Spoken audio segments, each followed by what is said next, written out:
Hey everyone, welcome back to Weird History X. Today, we're taking a trip back in time to the mighty Roman Empire. But we're not talking about gladiatorial battles or epic conquests. Today, we're diving into the daily lives of the Romans.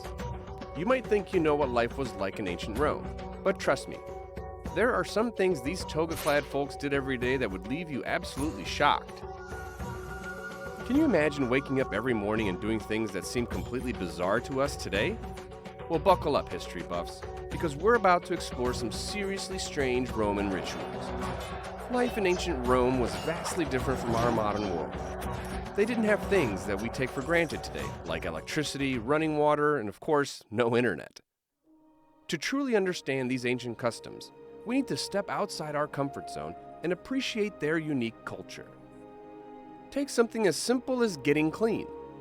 In today's modern world, we hop in the shower for a quick wash, but for the Romans, bathing was a social event. They frequented massive bathhouses, complete with hot and cold pools, saunas, and even areas for socializing. Now let's get down to the real nitty-gritty. Here are some daily Roman rituals that will make you do a double take. Romans enjoyed a lot of the same foods that we still eat today, from veggies and fruits to meats like beef and chicken. They did, however, have some interesting dishes. They loved a fermented fish sauce called garum, which smelled absolutely dreadful. And get this, some wealthy Romans even considered dormice, a type of rodent, a delicacy. Toilets in ancient Rome were basically holes in the ground shared by multiple people. Sanitation wasn't their strong suit, to say the least. And they used a scraper called a spatula. Let's just say it wasn't exactly the most hygienic routine. While the exact material is debated, this unpleasant tool was most likely a sea sponge attached to a wood or a bone handle. Luckily, some Romans opted for scraping with shards of pottery or simply rinsing with water afterwards. In the Colosseum, where gladiators battled each other and sometimes fierce wild animals, sometimes to the death, was a favorite pastime spectator sport for most Romans. While the thumbs down gesture itself might not be historically accurate, it represents the idea that the crowd held significant sway over gladiators' fate. If the crowd roared with disapproval and gave a thumbs down signal, or some variation indicating death, the victorious gladiator was expected to finish off the defeated opponent. However, the final decision often rested with the editor, the game's organizer, who might acknowledge the crowd's desire but also consider the defeated gladiator's skill and popularity before making the final call. Romans loved their lavish feasts, but sometimes they overindulged. To make room for more food, some wealthy citizens used a special room called a vomitorium to induce vomiting before continuing their meal. This might seem shocking to us, but for them, it was a sign of wealth and a way to extend the pleasure of a luxurious banquet. Before setting out for the day, many Romans consulted with priests called augurs.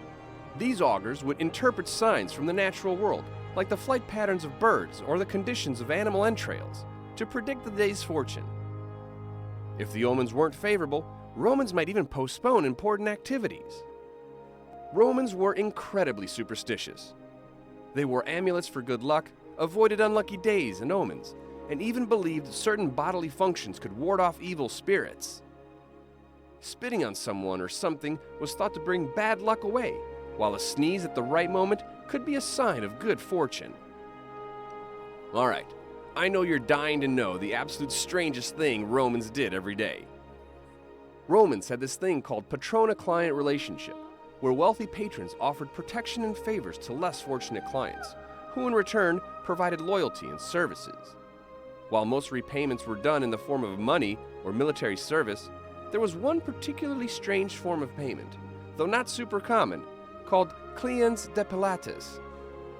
This literally translates to depilated client, and it referred to a young male client who would remove all his body hair and act as a personal attendant or even a lover to his patron.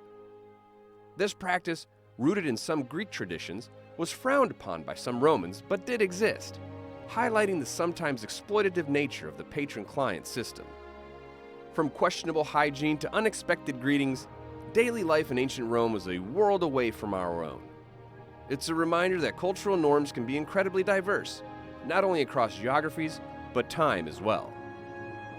These bizarre habits might seem strange, but they offer a fascinating window into a lost civilization. So, what do you think? Did these Roman rituals shock you? Let me know in the comments below what surprised you the most.